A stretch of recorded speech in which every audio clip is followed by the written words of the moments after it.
Yo, what is up, Doom fans? My name is Phasm, and today what you guys are watching is Crakerz 122 kill quad mode on Outpost, and that is something that is not said very often. Actually, it's something that's not ever been said before, because this is the first ever quad mode on Outpost, and you know, nobody likes Outpost. Outpost is just like, it's that map that we all always skip, and no one ever likes it. But you know, I guess Yums was feeling like some variety, and he decided to switch things up and go for some gameplays on Outpost, and boy was he successful. Yums is a fantastic Modern Warfare 3 player. He never ceases to impress me with his gameplays. Hopefully you guys feel the same way. He has plenty of 200 plus specialist 200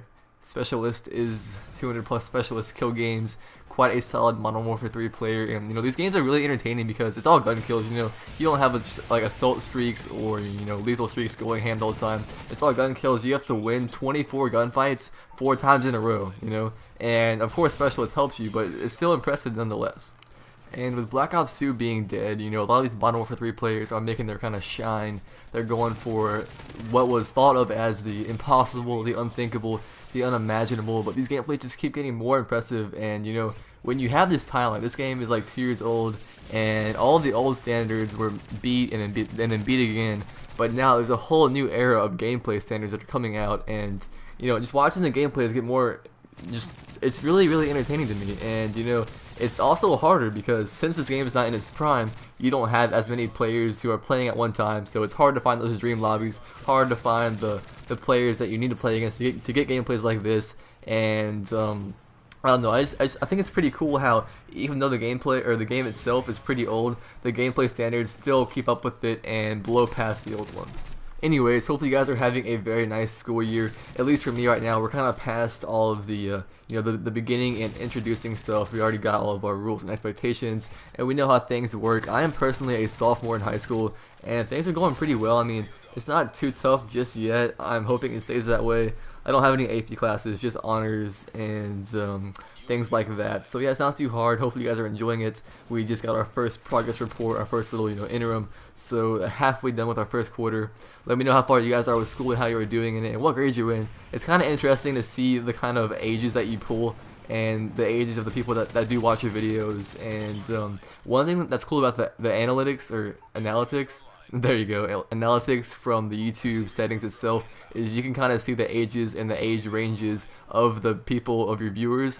And you know, that might not always be accurate, because you know, it could be like someone using their mom's account, some little kid, or it could be someone who just made a random age. You never really know. So just let me know how old you guys are, because I find that kind of interesting to me, and it's just kind of a cool piece of information to know. And I don't know about you guys, but I've had no desire at all to turn on my Xbox and play Call of Duty recently, and part of it is just because I don't have time right now. My basketball season has pretty much just started. We're doing all of our conditioning, and that stuff is it's just awful. You know, like, we're getting pushed to like physical extents and stuff like that. It's pretty hard.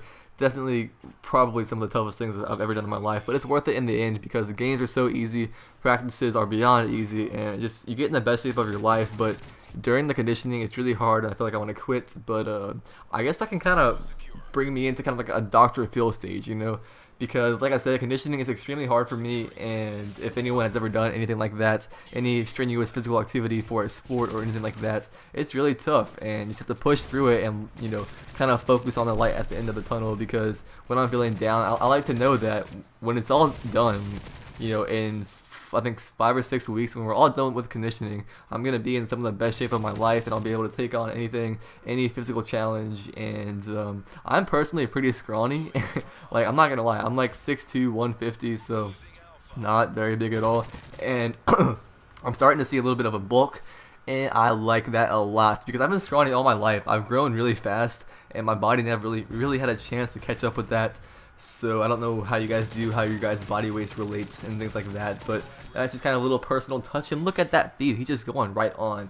And another little kind of Dr. Phil tip is just to always stay positive, because that's something that I struggle with. I'm not a negative person, but I don't always look at the bright side of things. You know, if something bad happens, usually I'll kind of like just kind of dwell on it and let it kind of suck the life out of me and suck the happiness out of me, and it's not a good time. So if you take the time to wake up and, you know, say that you're having a pretty bad week and you got a lot of tests and you got a lot of hard things going on, having some troubles in school and things like that, if you wake up and you're like, well, let's make today a good day. It's really gonna be a better day. And I know it sounds cheesy, but if you kind of just tell yourself that's gonna be a good day and really focus on the positives, you're gonna have a lot better day. And I'm kind of turning it into kind of like a Dr. Phil life tutor, but I just wanted to say that and see what you guys thought about that. And usually you guys will not hear me when you're watching one of my videos, and unless it's on my personal channel. But on the Doom Clan channel, I do not do very many commentaries. This is actually the first commentary I think I might have commented my 271 kill game, but this is like my first ever commentary where I'm strictly a commentator because, you know, gameplays are my strengths. Commentaries are definitely my weakness. I'm not gonna sit here and lie to you guys. You know, we're all better at certain things. We have certain commentators who are phenomenal, and we have certain guys who are strictly gameplay guys. But I have been working a lot and trying to improve. So give me some feedback. Let me know what you guys think. If you would like to hear more from me, or if you would not. I mean, that's fine. I'm just simply doing this because I had not posted in a while. And Jones is a pretty good friend of mine. He asked me to do the commentary, so, you know, sure, why not? I'd love to knock out an 11-minute commentary. Quite the challenge for you, but there you see he did get his third MOAB, and some of the streaks are clipped a little bit, not too much, just like 3 or 4 kills off, just to kind of speed up the gameplay a little bit, because it is kind of slow paced. But then again, it is on Outpost. There's not a definite spawn, you know, spawn trap, spawn rush. You can't necessarily run spawns. There is a kind of little trap, as you were seeing him doing throughout the majority of the game. But, you know, it's not as fluent, it's not as perfect as, say, a bootleg spawn trap or a terminal spawn trap, or even like a resistance spawn trap, you know. Those are all maps that people who are Modern Warfare 3 pub stars have completely mastered, and the game is pretty much strictly a science. If you can understand how the spawns work and understand how to extend the game to its maximum, you know, extent, and just really play the game like it's like some kind of formula, you know, have certain players, have support runners in certain spots, have best in certain spots, you're going to be successful. You know, it's only a certain percent of gun skill and a certain percent of luck of the lobby, but the rest is simply knowing what to do, how to play, and things like that. And Yomes is a phenomenal player. He's extremely smart, he has the gun skill. And oh, one thing I do want to note is this gameplay was recorded out of theater, so if you notice any kind of spazzes, any random 360s, or any just you know, theater glitches, theater mode has always kind of had those glitches, and you can kind of always tell when a game is recorded from theater mode. And I don't know how much of you guys have experience with competitive gaming, especially in Black Ops 2, but it's something that I've been playing a lot more now that pubs are dead. And, you know, with public matches, you can't even simply get a lobby together and find a match because it's just so broken and it's awful, and it makes me so angry because I have these random spurts of motivation to hop on and get some gameplays, but sadly I can't do that if the matchmaking doesn't even work. And so, you know, I've been playing League Play and Game Battles matches, and I've played, you know, competitive search since like Modern Warfare 2 and a lot in Modern Warfare 3, and I enjoy that a lot. And with Hardpoint and CCF and everything, the competitive has really kind of been shifting a lot, and I was just kind of curious into how many of you guys play competitive. It really is kind of becoming a bigger part of the COD community.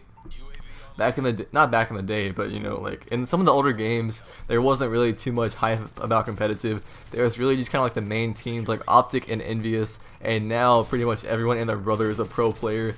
And, you know, Black Ops 2 has really supported competitive well, and I hope Ghost does the same thing, because one thing people always ask me about is, how are you so good at Call of Duty? And, you know, one thing I say is I've played since Call of Duty 4, but the other thing is I've been playing a lot of competitive, and I have for a while, because competitive really kind of shows you how good of a player you actually are. You know, sometimes you may think you're good because you can drop a nice public match game, but in reality, until you're playing against really good players who are on equal or a better level than you, you're not going to really know how good of a player you are. Because players in public matches simply play for fun. They play to play casually. They play just to, I don't know, just to hop on and play. But if you play against people who are as dedicated as you are, not as necessarily dedicated, but just have thumbs and have the amount of gun skill that you have, it really puts you to the test. You have to strategically win gunfights and work well with a team. It's actually, it's really fun, you know. It's a good competition, especially when you play against good teams. It's a lot to think about. You have to have nice callouts and pick your correct gunfights and play for picks and things like that. I've had some competitive on my channel, but it really never does as well as these pub gameplays do on my channel. So yeah, just kind of interested in that. This gameplay is wrapping up. As you see, he's simply stalling the game with letting the enemies cap flags. So the game will go to its maximum extent. As you can see, people keep leaving and joining, and he's running through constant players. There is the quad mode. We see him call it in and continue to go on a little tear here. Finished it off with 122 kills. The scoreboard should be popping up shortly. My name is Phasm. Feel free to check out my channel and make sure to check out Yums' channel. So yeah, here's the scoreboard, and I will catch you guys later. I'm out. Peace.